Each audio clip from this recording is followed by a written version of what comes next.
Hello students, we are studying about our unit halogen derivative. In the last lecture we have studied about SN1 reaction mechanism, SN2 reaction mechanism, and today we are going to study about SN1 mechanism. Now what is SN1 mechanism? It's substitution, nucleophilic, unimolecular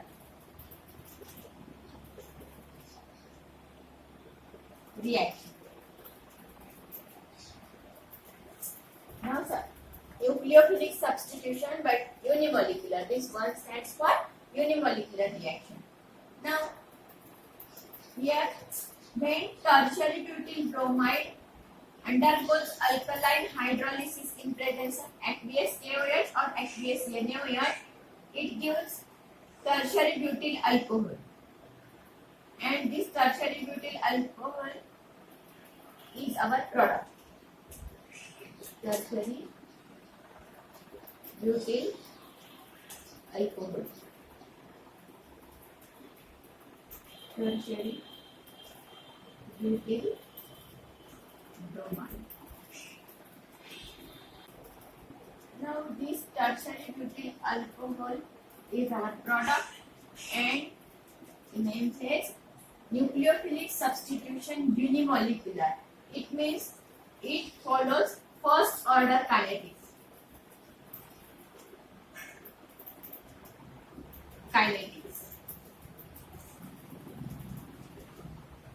Means the rate of reaction depends upon only one species, that is rate is directly proportional to the concentration of substrate and independent of concentration of OH negative.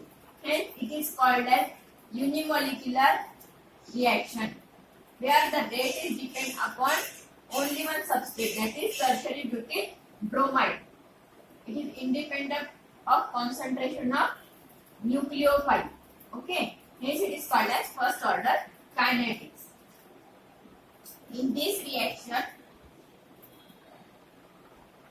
in unimolecular reaction, that is the rate depends upon only one species, tertiary butyl alcohol is a two-step mechanism in which first bond breaking between tertiary butyl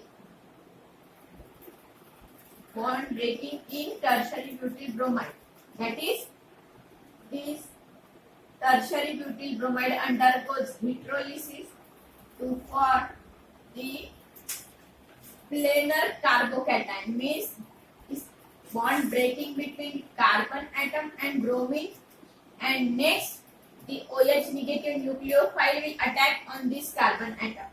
So you see the mechanism of this reaction.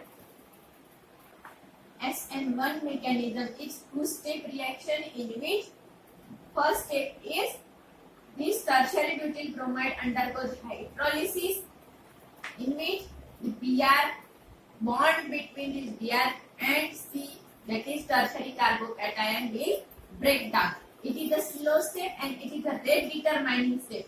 As we know that this is SN1 reaction mechanism, it means the rate is directly proportional to only one substrate. It is independent of concentration of nucleophile. So, in which the first step is formation of carbocation intermediate. Hydrolysis takes place and the bond between this tertiary carbon and bromine is break down to form a tertiary carbocation which is having a planar structure, and Br negative is here. In second step, the tertiary butyl bromide get attacked by OH negative ion, so that the product tertiary butyl alcohol is formed, in which the lone pair of nucleophile, that is OH negative, will be shared with the carbocation, so that the bond between tertiary carbon and OH is formed to get a product tertiary butyl alcohol. We see the silent features of SN1 mechanism. It is a two-step reaction in which the first step is formation of carbocation, which is a slow step, which is a rate determining step, and second step is formation of product, which is a fast step. Now, two-step mechanism is there. Now, hydrolysis. The hydrolysis takes place between tertiary carbocation. The hydrolysis takes place between carbon and halide, so that which is a slow step, which is a reversible first step to form the carbocation intermediate. The bond between this carbon, tertiary carbon and halide ion is breaking down to form a tertiary carbocation. It is a very slow step, and it is we can call it as a formation of carbocation intermediate. Now, third is attack of the nucleophile. When this carbocation is formed, then the nucleophile, that is OH negative, will attack on the carbocation to form the product alcohol, tertiary alcohol, which is the first step, and second step to form the product.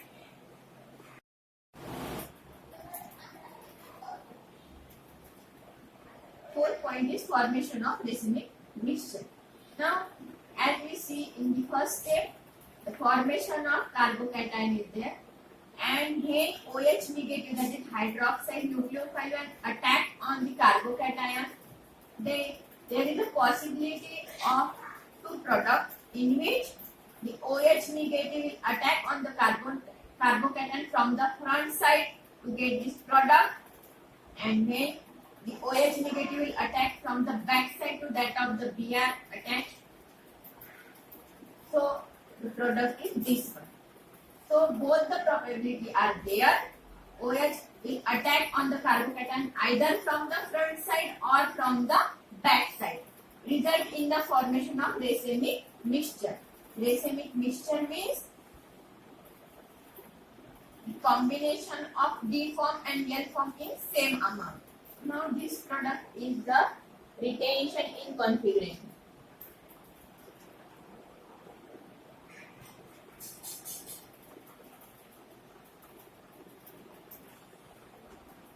And this one is the inversion in configuration.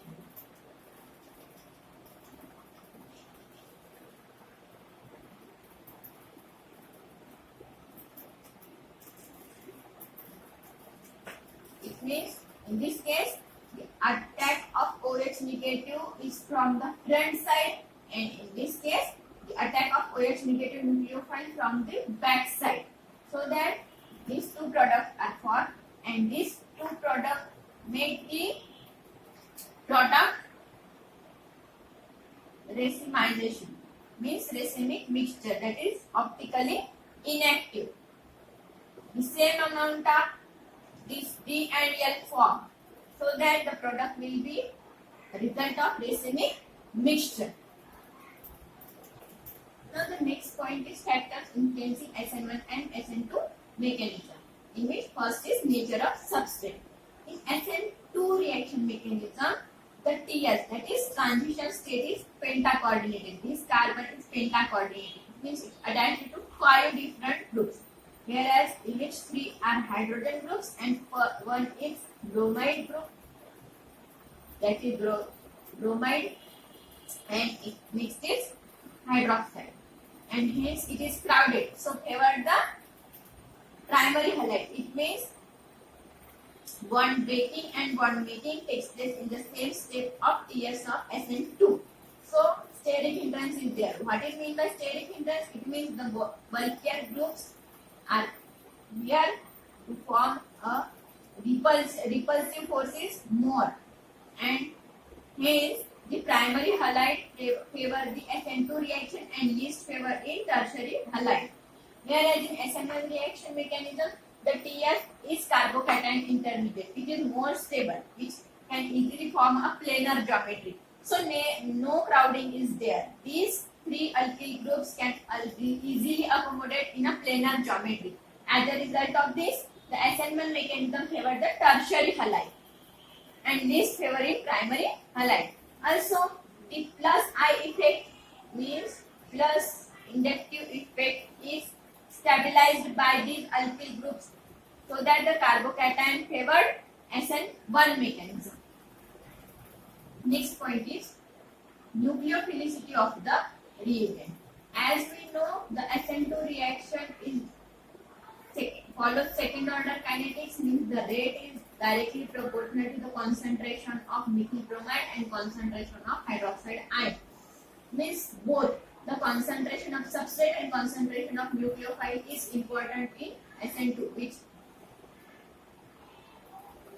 which decide the rate of reaction. Now in this, if CH3 Br plus OH negative, this OH negative is a strong nucleophile than Br, so this attack on the carbon atom and fastly, so that the product methyl alcohol is obtained. Means concentration of OH negative is also important in SN2 reaction. Whereas in SN1 reaction, the rate is independent of concentration of nucleophile and nature of nucleophile.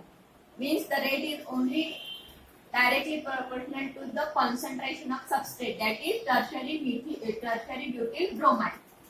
It is independent of nucleophile, so that the nucleophile OH negative does not attack on the carbon atom till it becomes a carbocation intermediate.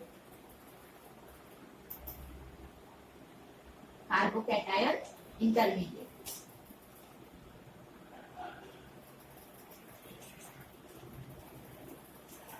This OH negative means this nucleophile wait till the bond between carbon and bromide breaks, so that the carbocation intermediate is formed, and then it reacts with the carbon atom. It attacks on that carbocation, that is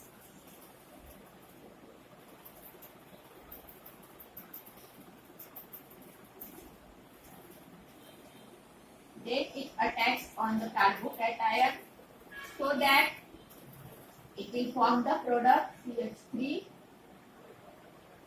COH.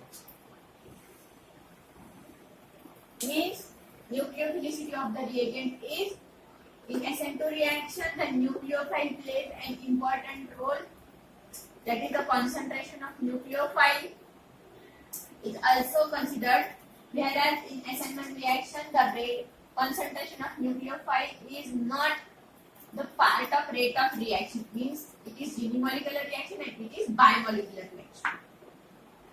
Next point is solvent polarity. In SN1 reaction, the reaction proceeds more rapidly in polar protic solvent than in aprotic solvent, whereas the polar protic solvent stabilizes the ions by solvation. Now solvation of carbocation is relatively poor, so that if polar protic solvent are preferred or favored in SN1 reaction mechanism, whereas in SN2 reaction, polar protic solvent decreases the rate of SN2 reaction mechanism. Why? In SN2 mechanism, the rate is depend upon the concentration of substrate and concentration of nucleophile. Now, a polar protic solvent stabilizes the nucleophile by solvation. As a result, the solvent deactivates the nucleophile by stabilizing it, and hence aprotic solvent or the solvent of low polarity is favored in SN2 mechanism, whereas the polar protic solvent are preferred in SN1.